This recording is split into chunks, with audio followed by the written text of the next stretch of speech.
Okay, the kids took it up. we did this a while back. We had to review all those things, so we delayed the command, but we can do this now because we are equipped with al-mudari, because mudari is required for al-amr. And it's very simple if you know mudari. First of all, al-amr, the command,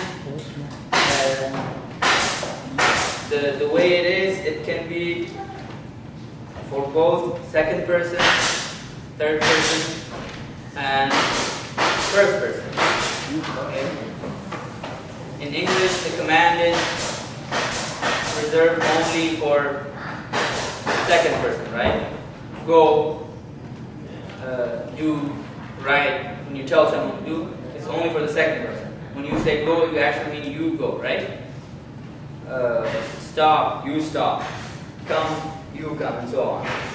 But in Arabic, al-amr can be for all the 14 forms that we know.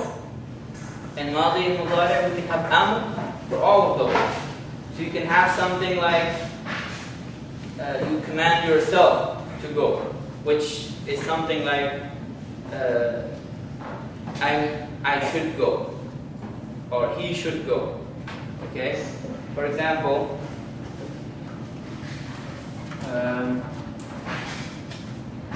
if you have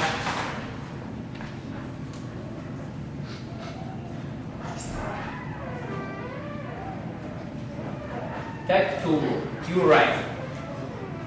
This is madi, right? This is mudari, but it is just you're saying that someone writes, right? So in this case, we're dealing with the second person. In the second person, what does it mean? You write. It also has another meaning, right? She writes. Third person, female. But suppose we're dealing only with the second person, taktubu. So you can have amr for this.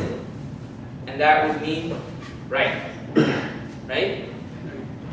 We will learn how to do that in a minute. You can also have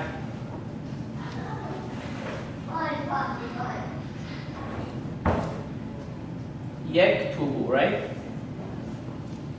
Yaktubu means he writes. And a command in this case would mean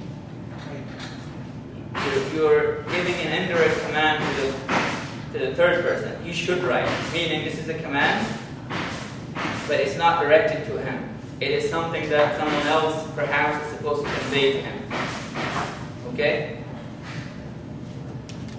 That command is possible in Arabic. You can give command to the third person. Okay? You get it? If you want to associate a name with it, how do you change that? So this means, for example, he writes. And you're saying that if it's an Amr, it's going to be he should write. He should write, yeah. Meaning someone is supposed to go tell him, write. It doesn't really mean he should write. Someone is supposed to go tell him that this is a command. Okay, but this is a command, not to him directly, it is to be conveyed to him through someone else. And it is conceivable even for the first person. For example, say we have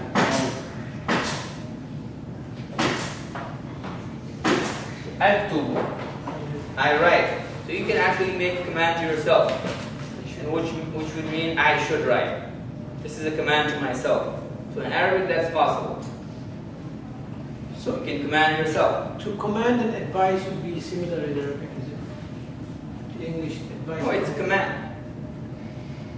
Do, just like do. But in English it's limited to only second person. In Arabic it could be done to yourself, someone who is present, and to the third person. Okay, so this is what you need to know first. That al-amr is more general in Arabic. It could be done to all the persons, which means you can have amr for all the 14 forms. But there's a difference between the second person amr, because that's the real amr, right? That's what is actually commanded in English as well, the imperative. That has a different form. But the amr to a third person or to the first person, that has a different form. So let's start with the second person first. We'll deal with third person and first person later. Let's start with second person because it has its own different form. And let's take as an example تكتب.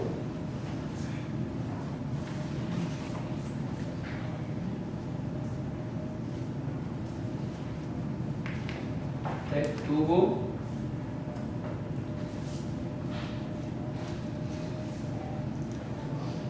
تكتبان.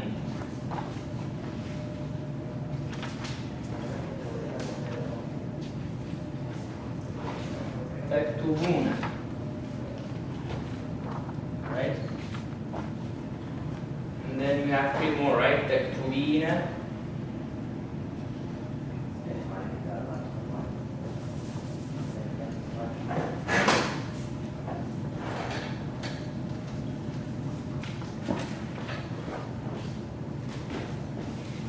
تكتبين.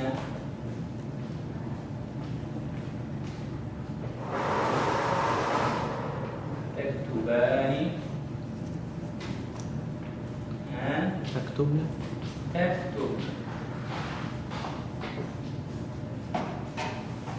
تكتبنا. This is second person, right? You one male, right? You two males, right? You three or more males, right? You one female, right? You two females, right? You three or more females, right? Taktubin. Oh, actually, taktubna. This is taktubin. So taktubna, you three or more.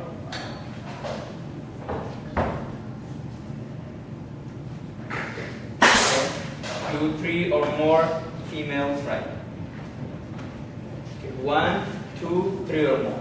1, 2, 3 or more. This is feminine, this is masculine. Alright? So now there is a rule for this.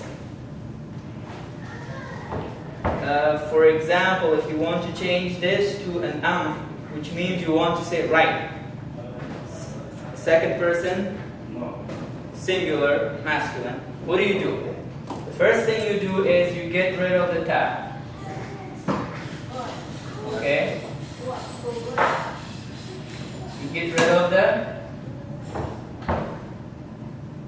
ta. Yes. Get rid of the ta. Now you're looking at it and you have a kaf with a sukoon.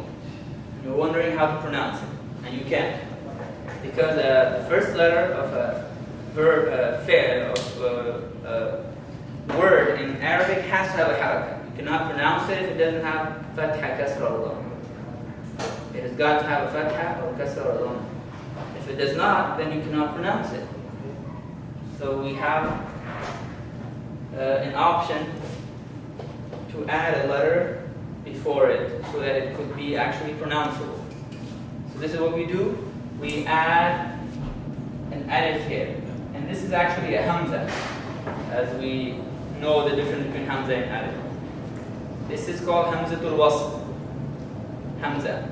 So you add this hamza, and if you look in the masahif, you will see this on top of it. The little sad thing on top of the alif means it's a hamzatul wasl. This has been added to make it pronounceable. Okay? That's the first thing you do. You get rid of your ta. You add an alif there, hamzatul wasl, and then